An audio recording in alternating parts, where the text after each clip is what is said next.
Et si tu répartissais ce temps-là, si tu le divisais par exemple en 2 heures réseaux sociaux et 2 heures lecture, je ne pense pas que la lecture c'est une histoire de manque de temps. Hello, je suis Sirania Laurette, écrivaine. Vous suivez Modèle, le petit format.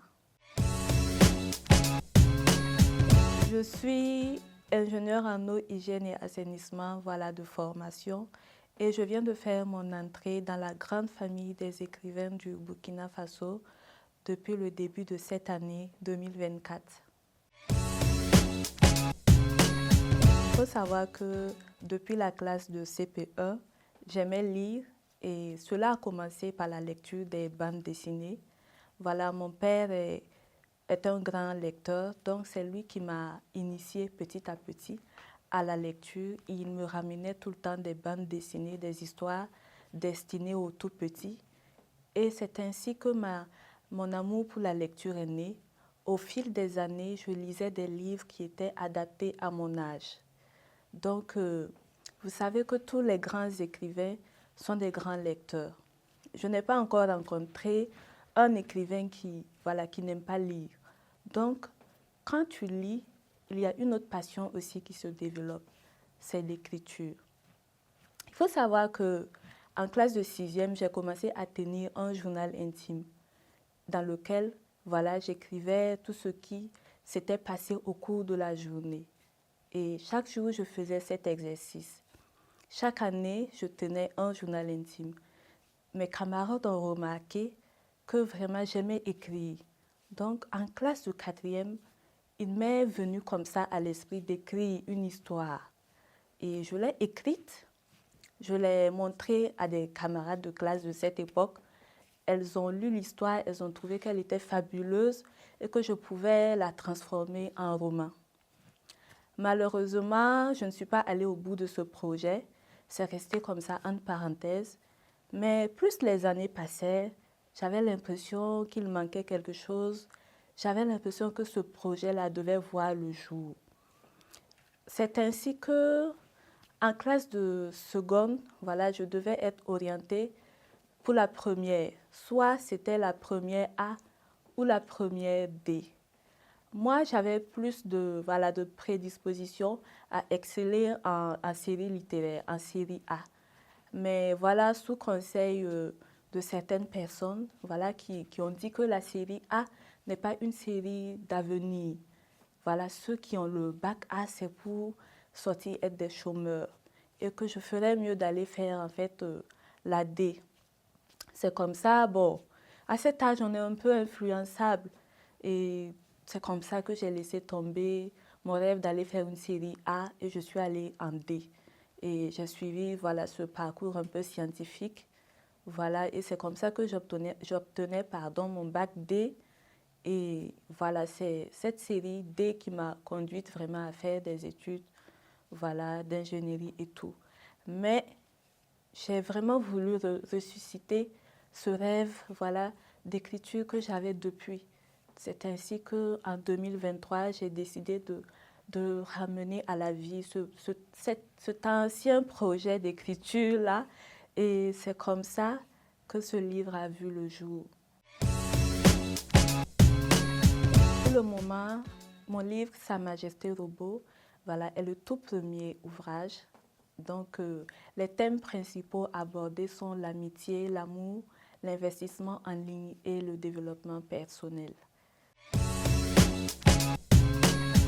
Je peux citer Yasmina Khadra, qui a écrit Ce que le jour doit à la nuit. J'ai vraiment trouvé qu'il avait une plume extraordinaire, vraiment exceptionnelle.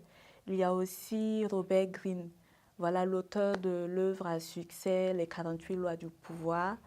Vraiment, cette œuvre est juste exceptionnelle. Et il y a bien sûr Napoléon Hill, qui est en quelque sorte le père du développement, le père fondateur, du développement personnel.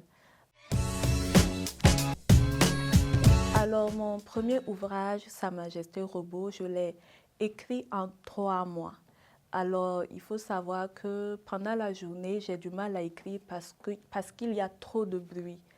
L'inspiration me vient généralement à partir de minuit, quand tout est calme. Voilà, donc je travaillais pendant 3 mois, toutes les nuits, de minuit à 3 heures du matin.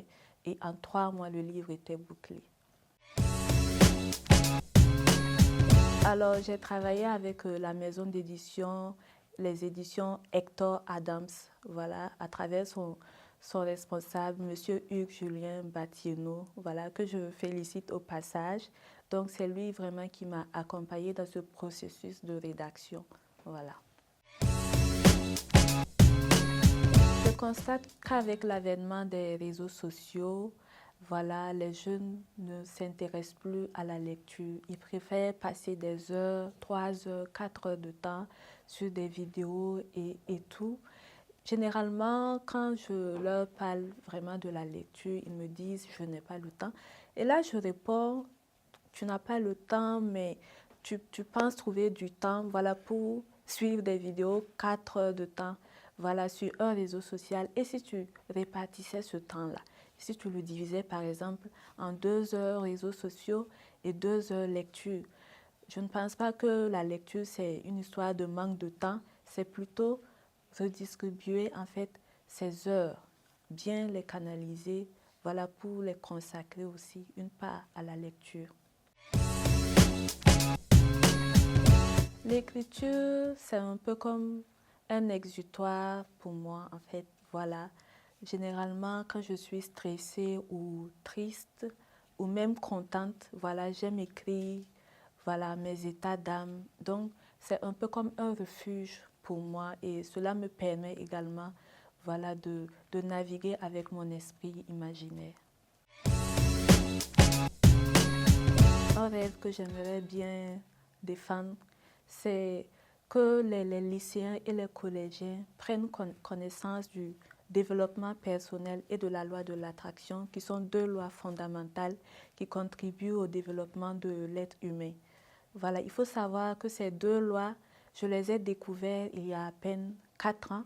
Voilà, j'aurais aimé quand même les découvrir sur les bancs du collège ou du lycée. J'ai l'impression qu'au Burkina Faso, dans les lycées, les collèges, personne n'en parle. Pourtant, ces 2 lois ont vraiment fait leur preuve et elles sont bien réelles. Donc, c'est pourquoi d'ailleurs je les évoque, voilà, dans mon livre, dans la 4e histoire. Je les mets vraiment en avant et j'espère que tout jeune qui lira cette histoire va vraiment pousser ses recherches plus loin. Voilà, en quelque sorte, voilà, découvrir un peu plus sur ces 2 lois. Ma plus grande fierté a été de voir vraiment ce rêve que je nourrissais depuis la classe de 4e prendre vie. La première fois que j'ai tenu, voilà, un exemplaire de mon livre, en fait, je me suis rendu compte que tous les rêves peuvent vraiment se réaliser. La prochaine étape est que je travaille actuellement sur un roman et un essai. Je ne vous en dirai pas plus. Monsieur Smart a dit de ne pas parler de nos projets. Mes objectifs futurs, c'est vraiment de faire partie des écrivains les plus lus au Burkina Faso et pourquoi pas en dehors du pays. Je dirais aux jeunes, lisez, lisez. Consacrez vraiment ne serait-ce que 15 minutes par jour à la lecture. À ce sujet, Victor Hugo, voilà, qui est un auteur du 19e siècle, il disait que lire, c'est boire et manger. L'esprit qui ne lit pas maigrit comme le corps qui ne mange pas. Voilà, tout ça pour souligner les répercussions de la lecture sur l'esprit. Pour terminer, je remercie Radio Développement International qui me donne l'opportunité de m'exprimer et qui me met de cette façon en lumière. Voilà, un jeune écrivain a besoin de visibilité, alors je leur suis vraiment reconnaissante. Je remercie également Monsieur Julien Hugues Batieno des éditions Hector Adams qui a vraiment fait un travail formidable. Voilà, vous pouvez le constater à la qualité de mon ouvrage. Je remercie aussi ma famille, mes amis, mes connaissances qui m'ont soutenu depuis le début de cette aventure. Je remercie tous ceux qui ont déjà acheté l'œuvre et qui m'ont fait des retours vraiment positifs. Et j'invite ceux qui ne l'ont pas encore acheté de se le procurer. Voilà, le livre fait uniquement 88 pages et il se lit vraiment très facilement. Même ceux qui disent qu'ils n'aiment pas lire, je pense qu'avec 88 pages, ils n'ont vraiment plus d'excuses.